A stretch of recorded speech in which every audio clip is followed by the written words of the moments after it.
تو پرانے سیلز مر نہیں رہے اور نئے بن نہیں رہے، یہ تو ایک بند گلی ہے۔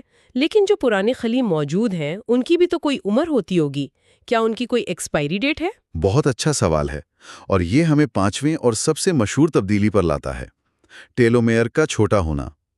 ہمارے کروموسومز جن میں ہمارا ڈی این اے ہوتا ہے، ان کے سروں پر جوتوں کے تسموں کے سرے پر لگے پلاسٹک کی طرح حفاظتی ڈھکن ہوتے ہیں۔ اچھا۔ انہیں ٹیلومیئر کہتے ہیں۔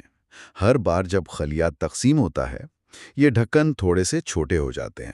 صحیح۔ جب یہ بہت زیادہ چھوٹے ہو جاتے ہیں تو خلیہ مزید تقسیم نہیں ہو سکتا اور یا تو مر جاتا ہے یا زومبی بن جاتا ہے۔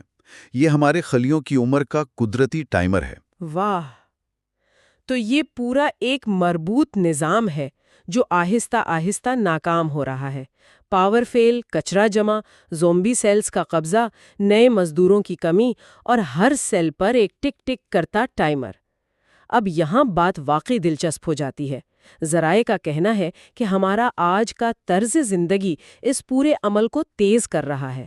ہم خود ہی اس آگ پر تیل ڈال رہے ہیں۔ جی، اور وجوہات بہت واضح ہیں۔ پچھلے 40-50 سالوں میں ہماری خوراک، ماحول اور عادات ڈرامائی طور پر بدلی ہیں۔ کیمیکلز، کیڑے مار ادویات اور آلودگی ہماری زندگی کا حصہ بن گئی ہیں۔ اس کے مقابلے میں قدرتی روشنی، صاف ہوا اور پانی تک رسائی کم ہوئی ہے، لیکن اس سے بھی زیادہ براہ راست اثر ہماری روزمرہ کی عادات کا ہے۔ جیسے کہ ہر وقت اسکرین کے سامنے بیٹھے رہنا۔ بالکل، اسکرین ٹائم کا بے پناہ اضافہ، جس سے ہمارا اعصابی نظام ہر وقت تناؤ میں رہتا ہے۔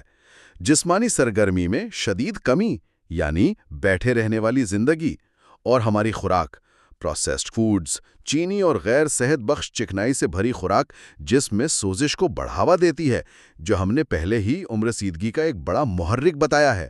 اور ذہنی دباؤ، مجھے لگتا ہے کہ آج کل کوئی بھی اس سے محفوظ نہیں۔ دائمی تناؤ یعنی کرونک سٹریس شاید سب سے بڑا مجرم ہے۔ کام کے لمبے اوقات، مالی پریشانیاں اور اس کے ساتھ سماجک تنہائی، یہ سب مل کر ہمارے جسم میں سٹریس ہارمونز کو بڑھاتے ہیں، جو براہ راست ڈی این اے کو نقصان پہنچاتے ہیں اور سوزش کو تیز کرتے ہیں۔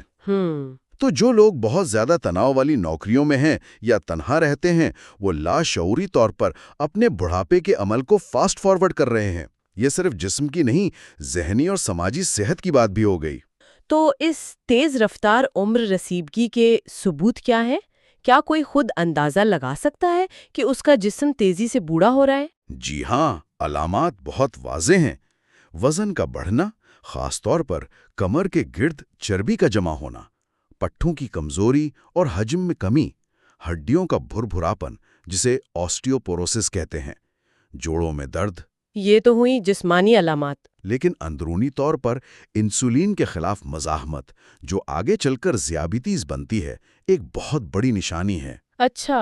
ہائی بلڈ پریشر، بے چینی، ڈپریشن اور یادداشت میں کمی، یہ سب اس بات کا اشارہ ہیں کہ جسم اپنی عمر سے زیادہ تیزی سے بوڑھا ہو رہا ہے۔ یہ سب سن کر کافی مایوسی ہوتی ہے۔ کیا ہم صرف یہ سب کچھ ہوتے ہوئے دیکھ سکتے ہیں، یا اس عمل کو سست کرنے کا کوئی طریقہ بھی ہے؟ مواد میں لمبی عمر کے جینز کا ذکر ہے، یہ کیا ہے؟ کیا ہمارے اندر ہی اس کا کوئی حل موجود ہے؟ یہی اس ساری بحث کا سب سے دلچسپ اور امید افزا حصہ ہے۔ ہمارے جسم میں جینز کا ایک خاص خاندان ہے جسے سرٹوئنز کہا جاتا ہے۔ آپ انہیں جسم کی اندرونی ایلیٹ ڈیٹیکٹیو اسکواڈ سمجھ سکتے ہیں۔ Detective squad? جی، یہ ماسٹر ریگولیٹرز ہیں جو ہمارے ڈی این اے کی مرمت کرتے ہیں، سوزش کو کم کرتے ہیں اور میٹابولزم کو کنٹرول کرتے ہیں۔ جب یہ فعال ہوتے ہیں تو یہ عمر رسیدگی کی عمل کو سست کر دیتے ہیں۔ یہ سرٹوئن جینز تو زبردست ہیں، لیکن اگر یہ ہمارے اندر پہلے سے موجود ہیں تو یہ ہر وقت آن کیوں نہیں رہتے؟ انہیں کسی خاص چیز کی ضرورت کیوں پڑتی ہے؟ بہت اہم سوال ہے۔ ان جاسوسوں کو اپنا کام کرنے کے لیے ایندھن کی ضرورت ہوتی ہے، اور وہ ایندھن ایک مالیکیول ہے جس کا نام ہے NAD+، یعنی NAD+۔ NAD+۔ یہ ان کی گاڑیوں کا پیٹرول ہے۔ مسئلہ یہ ہے کہ 50 سال کی عمر تک پہنچتے پہنچتے ہمارے جسم میں NAD+ کی سطح جوانی کے مقابلے میں آدھی رہ جاتی ہے۔ آدھی؟ جی، جب ایندھن نہیں ہوتا تو جاسوسوں کی گاڑیاں کھڑی رہتی ہیں اور جسم میں مجرم یعنی ٹوٹ پھوٹ کا عمل آزادانہ گھومتا ہے۔ عمر رسیدگی کا عمل تیز ہو جاتا ہے۔ تو حل یہ ہے کہ کسی طرح ان سرٹوئن جینز کو دوبارہ فعال کیا جائے یا ان کو ایندھن فراہم کیا جائے۔ مواد میں اس کے کیا طریقے بتائے گئے ہیں؟ ذرائع میں کئی سائنسی طور پر ثابت شدہ طریقے بتائے گئے ہیں۔ سب سے پہلے طرز زندگی میں تبدیلیاں ہیں، جیسے کیلوری کو محدود کرنا۔ آپ نے روزے کا ذکر کیا، اس کے پیچھے سائنس کیا ہے؟ کیا تھوڑا سا بھوکا رہنا واقعی ہمارے لمبی عمر کے جینز کو جگا دیتا ہے؟ یہ کام کیسے کرتا ہے؟ جب ہم روزہ رکھتے ہیں یا کم کھاتے ہیں تو ہمارا جسم اسے ایک ہلکے سے خطرے کے طور پر دیکھتا ہے۔ یہ ایک طرح کا بقا کا موڈ، ہاں، یعنی سروائیول موڈ آن کرتا ہے۔ صحیح۔ اچھا، اس حالت میں جسم غیر ضروری کاموں پر توانائی خرچ کرنے کے بجائے اپنی مرمت اور حفاظت پر توجہ دیتا ہے، اور یہ کام سرٹوئنز کو فعال کر کے کیا جاتا ہے۔ اسی طرح باقاعدہ ورزش بھی جسم پر ایک مثبت قسم کا دباؤ ڈالتی ہے جو ان جینز کو متحرک کرتا ہے۔ اور خوراک کے ذریعے بھی کچھ کیا جا سکتا ہے؟ کچھ قدرتی چیزیں جو ان جاسوسوں کی مدد کریں؟ جی، کچھ قدرتی مرکبات ہیں جو مخبروں کا کام کرتے ہیں اور سرٹوئنز کو فعال کرنے میں مدد دیتے ہیں۔ مثلاً ریسویراٹرول جو سرخ انگوروں میں پایا جاتا ہے، کرکومن جو ہلدی کا اہم جزو ہے، اور EGCG جو سبز چائے میں ہوتا ہے۔ صحیح۔ یہ تمام چیزیں سرٹوئنز کو متحرک کرنے میں مددگار ثابت ہوتی ہیں۔ یہاں سپلیمنٹس کا بھی ذکر ہے، خاص طور پر ایک مالیکیول NMN کا۔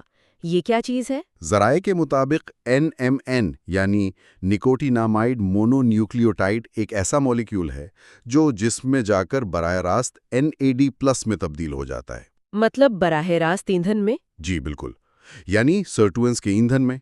خیال یہ ہے کہ عمر کے ساتھ کم ہونے والے NAD+ کو باہر سے پورا کر کے سرٹوئنز کو دوبارہ کام پر لگایا جا سکتا ہے۔ ٹھیک ہے، تو ذرائع اس تمام سائنس کو ایک مخصوص فارمولے کی شکل میں پیش کرتے ہیں۔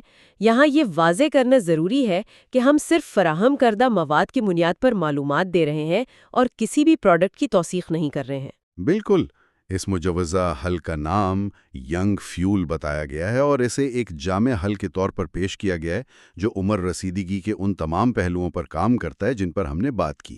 یہ ایک ملٹی ٹارگٹ اپروچ ہے۔ اچھا، تو اس میں کیا کیا شامل ہے؟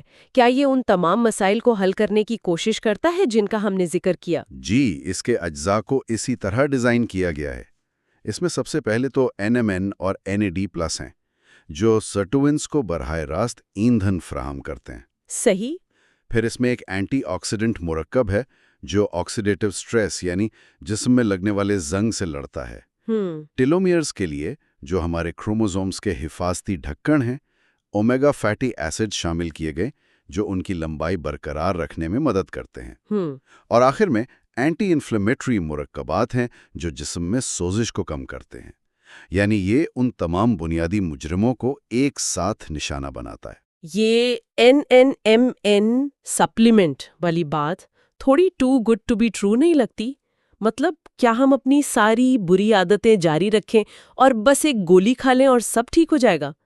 ذرائع میں اس کے ممکنہ منفی پہلوؤں یا حدود کا بھی ذکر ہے؟ یہ ایک بہت اہم نقطہ ہے۔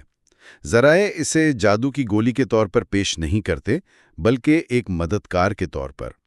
اس کی تائید میں کئی حالیہ مطالعات کا حوالہ دیا گیا ہے جن میں یہ پایا گیا ہے کہ NMN سپلیمنٹیشن سے جسم میں NAD+ کی سطح بڑھتی ہے۔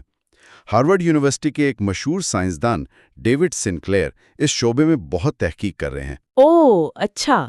ان کی کہانی بڑی دلچسپ ہے۔ وہ خود اپنی تحقیق کو اپنی زندگی میں اپلائی کرتے ہیں۔ وہ NMN لیتے ہیں، روزہ رکھتے ہیں۔ ان کا دعویٰ ہے کہ ان کی حیاتیاتی عمر ان کی اصل عمر سے 20 سال کم ہے۔ 20 سال؟ جی، اب اس میں مارکیٹنگ کتنی ہے اور سائنس کتنی، یہ ایک بحث ہے، لیکن یہ اس شعبے میں موجود جذبے کو ضرور دکھاتا ہے۔ لیکن کوئی بھی تحقیق یہ نہیں کہتی کہ یہ صحت مند طرز زندگی کا متبادل ہے۔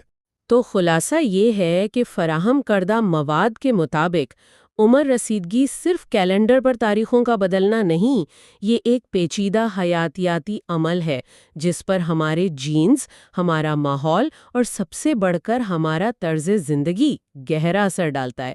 یہ ایک جنگ ہے جو ہمارے خلیوں کے اندر لڑی جا رہی ہے۔ اور مرکزی خیال یہ ہے کہ ہم اس جنگ میں غیر فعال تماشائی نہیں ہیں۔